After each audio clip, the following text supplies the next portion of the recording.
Well, John Percy's back with a bang, and it seems like Blues have finally realised that the transfer window is actually open. I think they set their calendar to the wrong date or something. You don't set calendars to dates. But yeah, after capturing Scott Hogan the other day, we now look set to sign Bright Enobakhare from Wolves.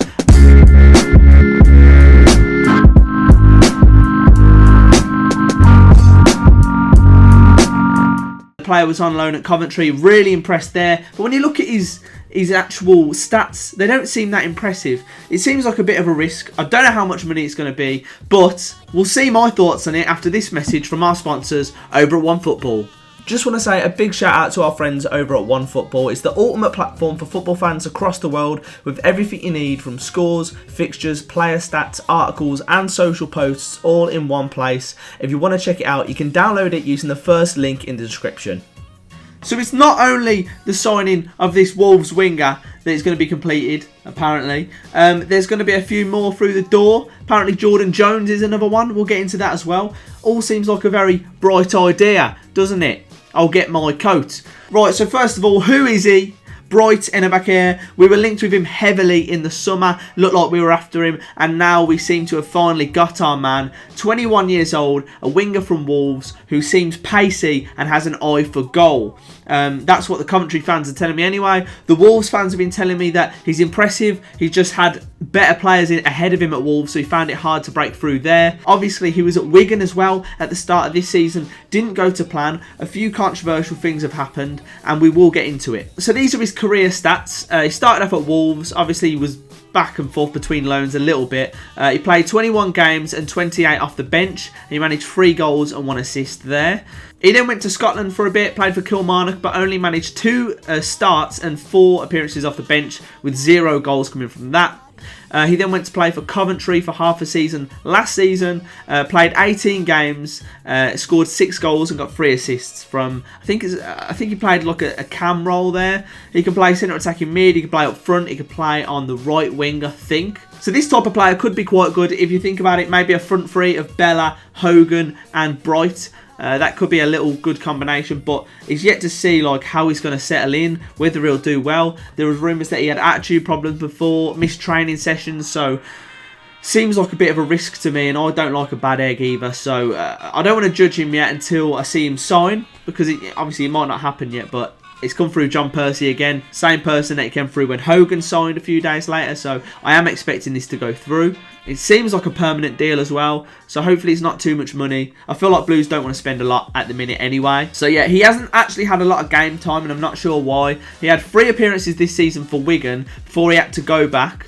24 appearances last season for Kilmarnock and Coventry, and then 26 appearances the season before that. So in the past 2.5 seasons, he's played, what is that, 53 games? You can get through that in a season, really. So on Twitter, I asked any Coventry or Wolves fans what they could tell me about Bright. Chris, who's a Coventry fan, said he was incredible for us. Would have took him back, to be honest. Couldn't get any minutes at Wigan, which seems kind of odd, as obviously they're pretty crap. Yeah, Alfie, who's also a Coventry fan, said he's the best player in the league for us last season and played as a cam with freedom. A Wolves fan, Simon, said if he can be asked, then a decent player, but there lies the problem. Okay. Another Wolves fan, Quirk Wolf, said given games and hopefully injury free, he can be a decent player for Blues. He struggled at Wolves with Jota, Cav and Costa in front of him, but good luck to him. So what it looks like for me, from what people are saying, is he's not really found a club that he's settled at. He needs a run of games, and then potentially he can find his best form. But there is an article that Almagir shared that I came across where it touched on a couple of things. So a report came out on the 6th of Jan from All Nigeria Soccer saying Bright was arrested over the Christmas period following a fight that broke out near a hotel. They also reported that he returned to Wolves, and it come to light that he was forced to cut short his loan spell at Wigan due to disciplinary issues. So apparently he missed a couple of training sessions as he was a little bit annoyed about the lack of opportunity that he was getting at Wigan. For me, that signals a little bit of an attitude problem. Like, if you're good enough, you'll get in there surely, and missing training is never good. You've got to sort of rise above it and prove yourself on the training ground, so that they have no other option but to play you. The thing that worries me about this is that, like, if one bad egg comes into the group, I'm not saying he is, but with something like that about missing training and stuff, it can have a negative effect on the other players. They're like, well, why is he missing training? Like, you know, he's getting paid still. Like, what are we doing? We're a team. Stuff like that. So I wouldn't like someone to come to the Blues that feels like they could miss training if they missed 1 or 2 games, to be fair. So we'll have to see. Hopefully he likes the Midlands area. He's played for Wolves, played for Coventry. So, yeah, fingers crossed he can settle down, get a run of games and do well for us. Because obviously I do want him to do very well. So my thoughts on this in general are... hopefully we're not spending a lot of money on him. I don't think we would be, as we don't really seem to be spending a lot of money this transfer window. I don't think he'd have a big price tag, so hopefully we can get a good deal for him. And then it's a gamble, but it would be almost a reasonable gamble.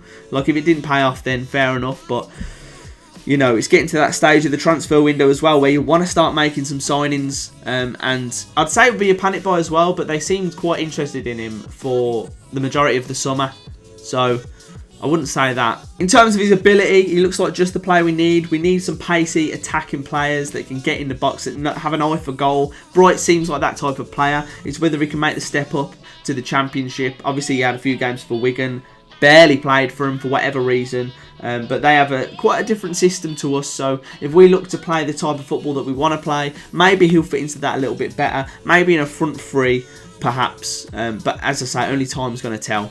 Just a quick one as well. There was obviously Watford after Kristian Pedersen. From what I read about it, it seemed like they wanted to pay about 6 million for Pedersen, and we demanded more, which is good. I feel like for me, the very, very minimum I'd want to get for Pedersen is 10 million. He's still young. He's still yet to reach his prime. And he's arguably our best player, most consistent, solid left back. It's so hard to find a solid left back for this league as well for a decent amount of money. So I wouldn't want to see him go. I want to build this team. I don't want to tear it apart for whatever amount of money. I know there's FFP whatsoever, blah, blah, but I'd rather just start bringing players in. They don't have to cost the world and build around the team that we've already got, personally. There's also some news that we're in for Jordan Jones. The Daily Record reported that Blues and Hull, along with Sunderland, I think, were eyeing up Jordan Jones, who just moved to Rangers in the summer from Kilmarnock. He looked good. Gerrard seemed really impressed with him. He had a good start to the season, but it seems to have not gone to plan for him. He's looking to push on his career in the Championship, perhaps, or in a different league or a different club, because things aren't quite going right. And Blues could be that club for him. He looks like he plays on the left wing. We've got Magoma and Bella on the left wing at the minute. That's pretty much it. It would provide a bit of, again, just some good competition for places. And again, I think our bench has been very weak recently. So if we could get this one over the line, I don't know a lot about it, to be fair. I really don't. But it could be a good one. I just think at this stage of the season, are we starting to panic a little bit? This could be a panic buy. But then again, Hull are after him. If Hull are interested in him, they're quite... They seem quite good with recruitment. And Sunderland as well. So I don't know. If the price is right, then we'll have to wait and see if we can get that one over the line. But knowing us, he'll probably end up going to Hull anyway and score against us. One more thing is, as I've been recording this, I just finished the recording and Almagier has put a tweet out saying that Giminez could be going to Cadiz. He could be looking to go out, and I don't mind too much. He's a very similar striker to Duke, so if it means we have to move him along to bring in, obviously, Hogan and Bright, then that seems like it fits into our philosophy a bit more. Duke could be a happy man because he's needed someone of Che's mould to sort of flick balls onto. It might make his job a little bit easier, but we're going to have to see. Will Duke even play? I'm not sure. It depends how we're going to set up, but Giminez could be going as well. Most of all, let me know all of your thoughts down in the comments below. But that's it from me. Just wanted a quick transfer update. Some of the rumours going along at the Blues at the minute. There's not been a lot of these videos this month because nothing has been happening. Literally nothing. Hopefully we get that and maybe one more over the line. Obviously we're in the last day of the transfer window now, so we could actually have a bit of an exciting deadline day. Who knows? But the one thing is we do need players in. So fingers crossed. Guys, if you did enjoy this video, make sure you hit that like button, subscribe if you're new, and hit that bell so you're reminded of every time I upload. But until next time, keep right on.